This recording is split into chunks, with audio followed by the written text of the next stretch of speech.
अस्सलामुअलैकुम बच्चों, मेरे मैथ वाइटल चैनल पे आप लोगों को खुश आमदीद। आज हम शुरू करने जा रहे हैं 18 चैप्टर की लास्ट एक्सरसाइज। 18 चैप्टर की लास्ट एक्सरसाइज कौन सी है? 18.7। तो इसके सवाल कुछ रलते मिलते हैं किससे? 18.6 के साथ, जिसमें डायरेक्टली 18.5 के साथ, जिसमें हमने डायरेक्टली प्रोपोर्शनल पढ़ा, इन्वर्सली प्रोपोर्शनल पढ़ा। तो वैसे ही इसके कुछ सवालात हैं। तो ऐसे ही क्या इसके सवालात हैं। तो आज हम इसको करना सीखेंगे। तो इसको करने से पहले वही मेरा पुराना पैगाम आप लोगों के साथ कि अगर आप मेरे चैनल पे नए हैं तो मेरे चैनल को सब्सक्राइब कर दें। आप लोगों का बहुत शुक्रिया। आप लोग मेरे चैनल को लाइक करें, सब्सक्राइब करें और शेयर भी करें। ठीक है बच्चों, तो आइए हम टाइम ज़ाया किए बगैर इसको स्टार्ट करते हैं। तो कहता क्या है कि the current in a wire, current in a wire is directly proportional to the potential difference। potential difference क्या है? potential difference है, इसको V से रिप्रेजेंट किया गया है। इस सवाल के अंदर V से रिप्रेजेंट किया गया है potential difference को। कहता है the current in a wire is directly proportional to the potential difference। potential difference के directly proportional है and inversely proportional to the resistance R। ठीक है, और रेजिस्टेंस आर के इन्वर्सली प्रोपोर्शनल है। तो क्या है कि आपका करंट जो है, करंट आई, वो डायरेक्टली प्रोपोर्शनल है किसके? पोटेंशियल डिफरेंस के, और इन्वर्सली प्रोपोर्शनल है आर के। ठीक है बच्चों, डायरेक्टली प्रोपोर्शनल है पोटेंशियल डिफरेंस। वी जो है वो पोटेंशियल डिफरेंस है आपका, where V is potential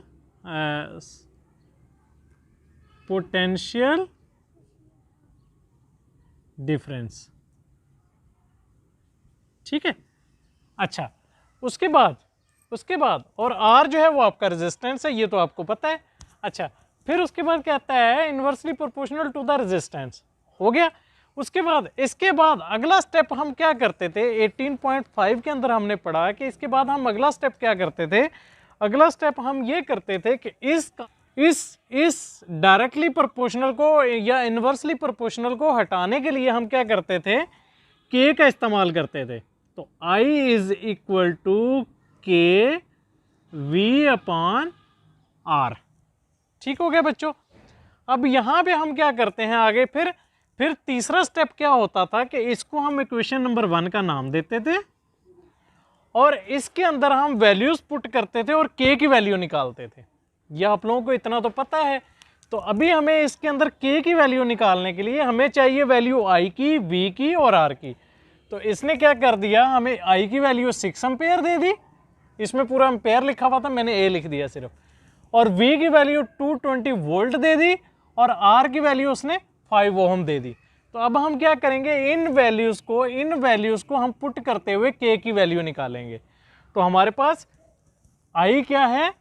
6 ampere. आपके पास के ऐसे ही आ गया। वी क्या है आपके पास? वी है आपके पास 220 वोल्ट डिवाइडेड बाय आर क्या है आपका? आर आपका दिया हुआ है 5 ओम। ठीक। अच्छा बच्चों, अब देखो, अब क्या है? 5 1 जा 5, 5 4 जा 20 और 2 बचता है 20 होता है, 5 4 जा 20। क्या हो गया? 6 इज इक्वल टू 44 के। ठीक है, अब क्या है? 44 जो है के साथ इधर मल्टीप्लाई हो रहा है, इधर आके क्या होगा? डिवाइड कर देगा। तो आपका बन जाएगा के इज इक्वल टू 6 अपॉन 44। ठीक है बच्चों, अब क्या है? 2 3 जा 6, 22 जा 44। तो आपका के आ गया, के आपका आ जाता है 3 अपॉन 22। तो आप क्या करते हैं? आप उसके बाद अगला स्टेप क्या था? आपका पहला स्टेप था कि आपने इस प्रोपोर्शन को, इस डायरेक्टली प्रोपोर्शनल या इन्वर्सली प्रोपोर्शनल को हटाने के लिए आपने क्या किया? के का यूज़ किया। फिर उसके बाद अगला स्टेप क्या था कि आपने के की वैल्यू निकालनी थी।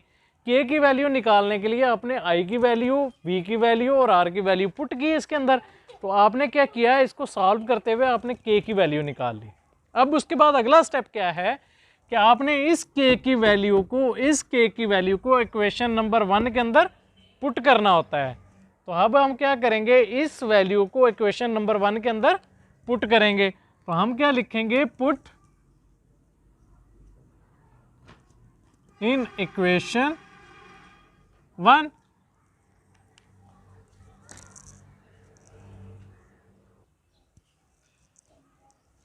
तो जब हम इनको इक्वेशन नंबर 1 के अंदर पुट करेंगे तो फिर क्या करेंगे, I इज इक्वल टू, आपकी इक्वेशन नंबर 1 कौन सी है, ये वाली। तो K की वैल्यू हम पुट कर देंगे, K की वैल्यू आपकी आ गई 3/22 V अपॉन R। अब आपके पास आ गई इक्वेशन नंबर 2 ये वाली। अब आप क्या करते हैं, अब अगला यहां तक आपका सवाल हल हो गया, ठीक है। अब आगे क्या कहता है, find I when V is equal to 180 volt and R is equal to 80 ohm. अब हमें क्या करना है, अब हमें I मालूम करना है, I को मालूम करना है और V और R की हमें वैल्यू दे दी गई है। तो सिंपल, अब V और R की इसके अंदर वैल्यू पुट करो, I की वैल्यू निकाल लो। तो अब आप क्या करेंगे, I is equal to 3/22। V की वैल्यू क्या है, V की वैल्यू है 180 वोल्ट डिवाइडेड बाय R की वैल्यू क्या है, 8 है। तो अब आपका क्या हो गया, अब आप आए 4 2 ज़ा 8, 4 4 ज़ा 16, 4 4 ज़ा 16, अब 2 बचा इसमें से 20 हो गया और 4 5 ज़ा 20। तो अब क्या हो गया, 45 को 3 से मल्टीप्लाई करवाएंगे तो क्या आएगा, कैलकुलेटर से मल्टीप्लाई करवा के देखें तो वो आपका आएगा 135 डिवाइडेड बाय 22 को 2 के साथ मल्टीप्लाई करवाया तो 44 आ गया। ये आपका आंसर है, ठीक है। अच्छा, अगर आप इसको लिखना चाहो डेसिमल में, लिखना चाहो इशारिया की शक्ल में, ठीक है, तो वो आप लिखेंगे I, आप कैलकुलेटर से आप इसको डिवाइड करेंगे तो वो आपका आएगा 3.068, इस तरह कुछ आएगा आपका, ठीक है। ये आपका आंसर है, ठीक है बच्चों। कहीं पे क्या होता है कि आपका आंसर इस तरह लिखा होता है, कहीं पे आंसर इस तरह लिखा होता है। अगर आप आंसर ये भी लिख देंगे तो तब भी आपका सवाल कोई गलत नहीं कर सकेगा, ठीक है बच्चों। अब हम चलते हैं सेकंड सवाल की तरफ। अच्छा, तो बच्चों अभी हम आ गए हैं सेकंड सवाल की तरफ। सेकंड सवाल क्या कहता है, सेकंड सवाल कहता है कि the intensity of light measure in foot candle varies inversely with the square of the distance from the light source, ठीक है। तो कहता है कि इंटेंसिटी ऑफ लाइट जो है वो मेजर करते हैं फुट कैंडल्स में, जो कि वेरी कर रहा है किसमें, inversely with the square root of distance from the light of source. कि आपका पहले तो आपने ये देखना है कि आपने इंटेंसिटी ऑफ लाइट को रिप्रेजेंट किससे करना है। पहले तो आप ये देखेंगे इंटेंसिटी ऑफ लाइट को रिप्रेजेंट आप किससे करेंगे। Represent of intensity of light को आप ई से रिप्रेजेंट कर सकते हैं, ठीक है। इंटेंसिटी इसको हम कर लेते हैं इंटेंसिटी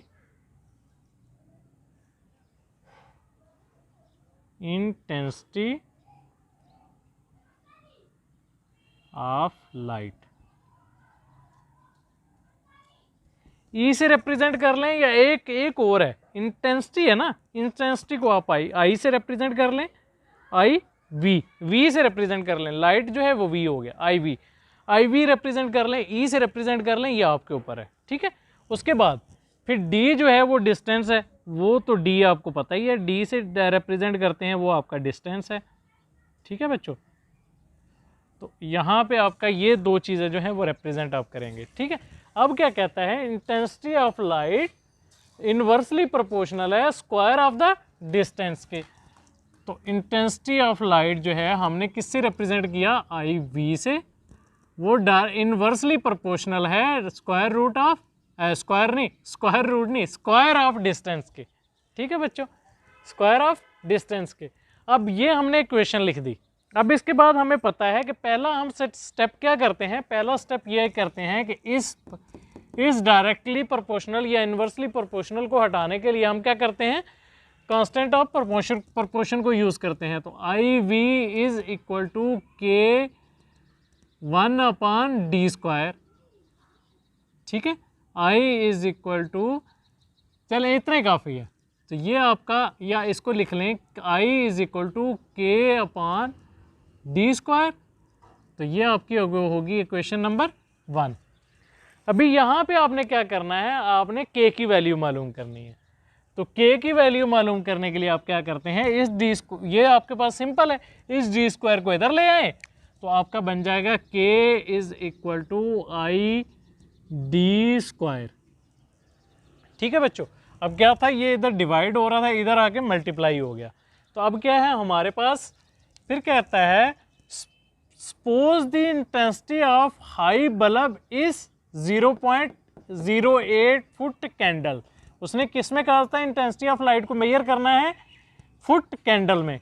तो अब इसने ये क्या दे दिया, फुट कैंडल में। तो इसका मतलब इंटेंसिटी ऑफ लाइट जो है हमें ये दे दी गई है, जो कि हमारे पास इंटेंसिटी ऑफ लाइट जो है वो 0.08 है। ठीक है, फिर उसके बाद क्या कहता है, at a distance of 3 metre. Distance जो है वो आपको दे दिया गया है 3 मीटर। ठीक है बच्चों, अब हमने क्या करना है, इसके अंदर ये वैल्यूज पुट करके k की वैल्यू निकालनी है। तो ठीक है, अब आप क्या करेंगे, k इज इक्वल टू, आई आपके पास क्या है, आई वी। तो आई वी आपके पास क्या है 0.08 और 3 का स्क्वायर। क्यों, क्योंकि d आपके पास क्या है 3 मीटर। ठीक है, तो मैंने क्या कर दिया, 3 का स्क्वायर कर दिया। तो अब आपका क्या आ गया, k is equal to 0.08 multiply by 9। तो अब 9 को इससे मल्टीप्लाई करवाएंगे, 0.08 मल्टीप्लाई बाय 9, 9 8 जा 72, 0.72। ठीक है बच्चों, अब अच्छा, जब आप इसको मल्टीप्लाई करवाएंगे तो आपके पास ये आ गया, तो k आपके पास आ गया 0.72। ठीक है बच्चों, अब इसको क्या करना है, पुट इन इक्वेशन 1। अब इसको इक्वेशन 1 के अंदर हमने क्या करना है, पुट कर देना है।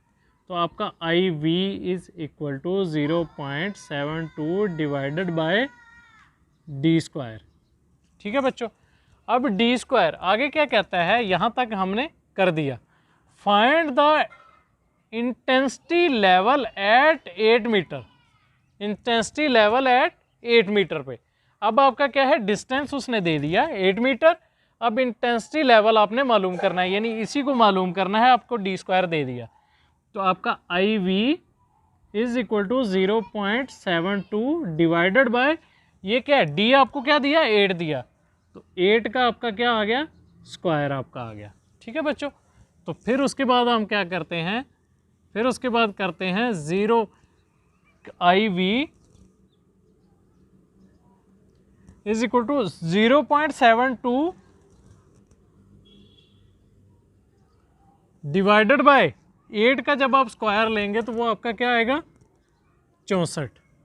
ठीक है, तो जब आप इसको डिवाइड करेंगे, तो आपका आई वी आ जाएगा 0.0112। ठीक है, यह आपका आ जाएगा। और इसको किस में मेजर करते हैं, किस में उसने कहा था, फुट कैंडल्स में।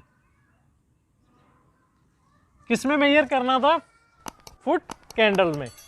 तो इंटेंसिटी ऑफ लाइट को फुट कैंडल में मेजर कर लिया, 0.0112 आपका आंसर आ गया इसका। ठीक है जी, ये आपका आंसर। ये आपका दूसरा सवाल भी ये आपका दूसरा सवाल भी यहाँ पे वाइंड अप हुआ। इसके बाद अगले लेक्चर में मैं हाज़िर होऊंगा क्वेश्चन नंबर 3 और 4 और 5 के साथ। ठीक है बच्चों, उम्मीद है कि आप लोगों को इसकी समझ आई होगी, बहुत तफसील से समझाया है। वही तो अपना और अपने वालिदैन का ख्याल रखें, मुझे दुआओं में याद रखें, मेरे चैनल को लाइक करें, सब्सक्राइब करें, शेयर करें। मुझे दीजिएगा इजाज़त। अस्सलामु अलैकुम वरहमतुल्लाहि वबरकातुहू।